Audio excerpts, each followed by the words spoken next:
Hello, and welcome to Bitmap Effects and 3D for Interactive Media. This week we're going to look at image effects, masking and filters. We're going to do a little bit of an introduction to three-dimensional drawing, and we're going to do basic 3D shapes and lighting for 3D. So, with masking, you can use a mask image to gain detailed control over transparency. So basically, instead of having a completely opaque image that you manipulate pixels of, you can use one image to mask another image. So the mask image is grayscale. It's that alpha value. Each pixel has a value between 0 and 255. So you can't mask in different colors usually. You mask in grayscale. And where the pixel mask is 0, the corresponding pixel in the masked image will be fully transparent, so invisible. Where the pixel in mask is 255, the corresponding pixel in the masked image will be fully opaque, so fully visible. So let's have a look at our first example.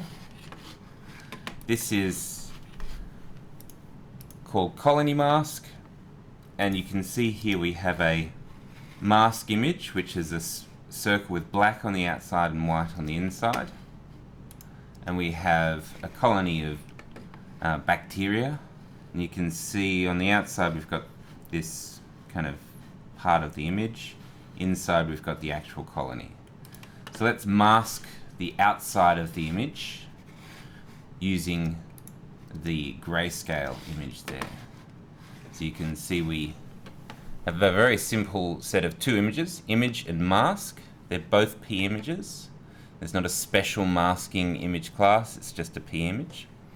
We load each of those, set the background to black, set the size of the image, then we draw and we say image dot mask with mask. So you can see we've loaded the image there, then we're going to mask the image with the masking image, and then we're going to draw the image at 0, 0. There we go. Pretty simple. So you can see that the mask has cut off everything outside of that circle.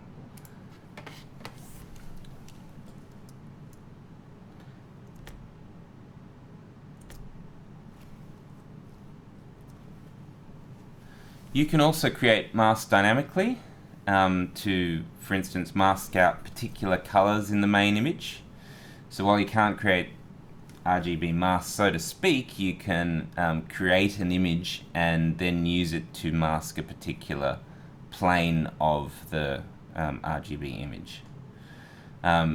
You can use processing drawing primitives to create a mask as well. So you can draw a mask, and obviously if you can draw, you can draw on the fly. So that can be quite a helpful approach. So let's have a look at image mask. Open. Image mask is here.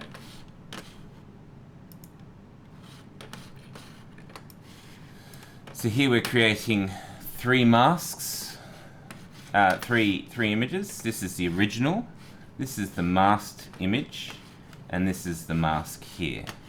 So you can see we've set up the image, created the masking image, load pixels, and then here we've stepped through each of the pixels and decide whether the mask is 0 or 255 based on this criterion here. Basically we're looking for clouds with this criterion. We need a certain amount of brightness, so red, green and blue have to be above a certain value, and blue has, if it's above 190, we get a cloud. So that results in a mask image that we have here, MSK, and then we update the pixels for the mask image, and you see firstly this is drawing the left hand side here, then we're masking the image there, Then we're drawing the image again here. And then we're drawing the image a third time here, but we're drawing the mask image. So there's the mask image. Okay? Now, the other one I wanted to show you. Oops.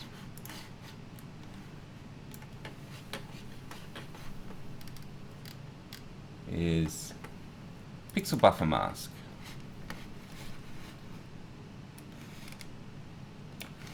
So here we have an even simpler one.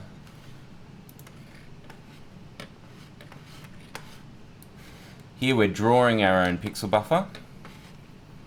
We load the original image that we've just talked about. We set the size to that image and set the background to green. Then here we draw rectangles of a certain random size here. We load pixels, and then we image.mask pixels. So we're using the pixels from the drawing to mask the image, and then we draw the image. So you can fiddle around with the different sizes of those things to show more or less of the image, and you can also do that on the fly, of course.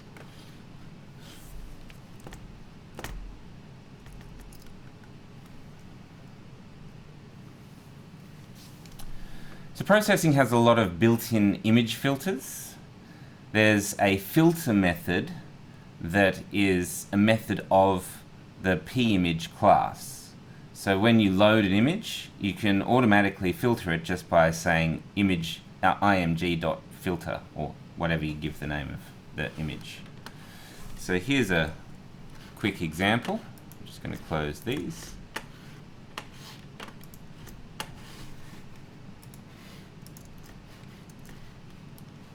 Okay. Filter demo. So in the setup here, we load the image, set the size, and then these are all commented out. So the first thing that happens is a blur filter. In the draw, we just say image, image, and draw the image. So there's the blur filter. It's set to 6 pixels currently. Let's set it down to 2 pixels and try that. Still blurry, but not that much. 1. That's just a little blur effect, and if we comment it out, what happens? It's clearer. Now what if we do posterize? Posterize. There we've got quite strong distinctions between each of the colors. We can set a filter grayscale. We can threshold at 0.3. So that's going to change the nature of the image. You could use that as a masking image as well. So if we set it to 0.7, you don't see the cyclist. If we set it to 0.5, does the cyclist appear? Just about. About 0.4. There he is. He's still pretty difficult to see. Pops back up again. We can go for a whole whiteout kind of look. Lots you can do with these filters, and of course with all of these things you can change them on the fly.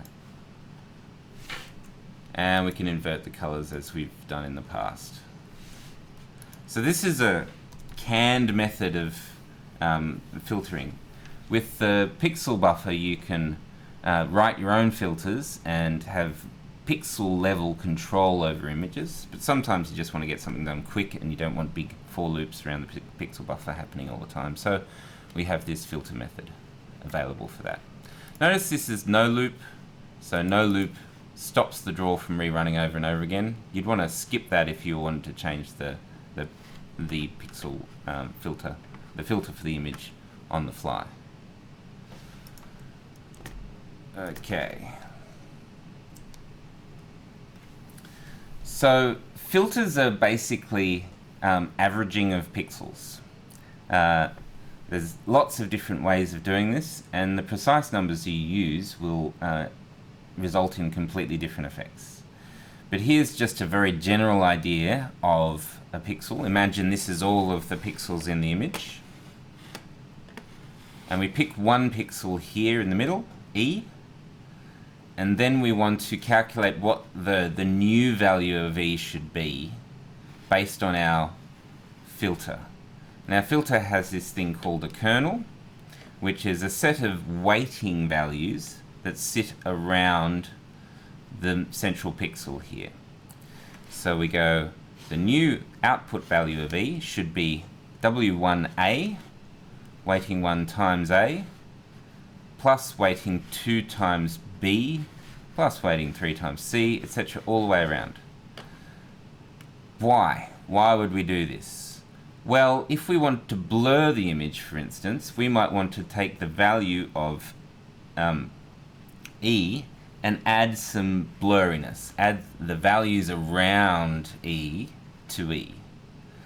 If we averaged out the values of all of the other letters and E and put that value in E, that would mean instead of the value of E being just precisely that central value, then it would be blurry. It would be spread across all of these pixels.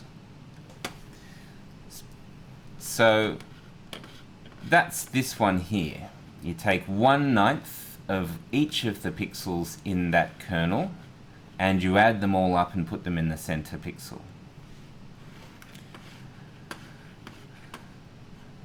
So that kernel there would have 1/9 as the weighting values. You'd add them all up and put them into that central value there, and that would be the output value there. The identity kernel is the same as the original image. In that case, you multiply all of the other letters by 0 and the central letter by 1, and you end up with exactly the same image. However, there's lots of different forms of this kernel, and they have completely different effects, which is really interesting. So the mean kernel gives us a little blurring, but we can do things such as sharpen the image here by having a really big value in the center and very small values in lots of different directions there. We can emboss the image by having this kind of larger side here and the smaller side here. And we can look for edges by doing like a negative value around the center and a large value in the middle. So there's lots of different things you can do with these kernels by just changing the numbers. Same process, this same process is applied for each of them. There's no change in the process except for the values of the kernel here, and changing those values can have a really big effect on the filter itself. Okay, so here's a number of different filters, and you press 0 to 8 to cycle through the different filters. So this is a 3-dimensional array. You have 2 dimensions for the kernel and then a 3rd dimension to switch between each of the filters. And the filter names are here. So the first filter is a mean filter, second is a Gaussian blur, third is a motion blur, fourth is a sharpen, the fifth is a mean removal, mystery filter, edge detection, and emboss filter. So let's try that out. This will be great fun.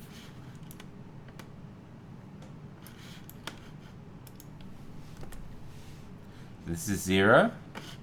The mean is here. A Gaussian blur. A motion blur. So that's blurring in one direction. You can see that it seems like we've just not held the camera steady. This sharpens the image. You notice this now looks a bit blurrier than this one. So that's the sharpen filter. Sharpen is the fourth filter. This is the mystery filter, which is a combination of a few different things. Here we can see edge detection in the horizontal or vertical. That can be really useful for finding edges. And this is an even better edge detection approach. And here's that emboss filter.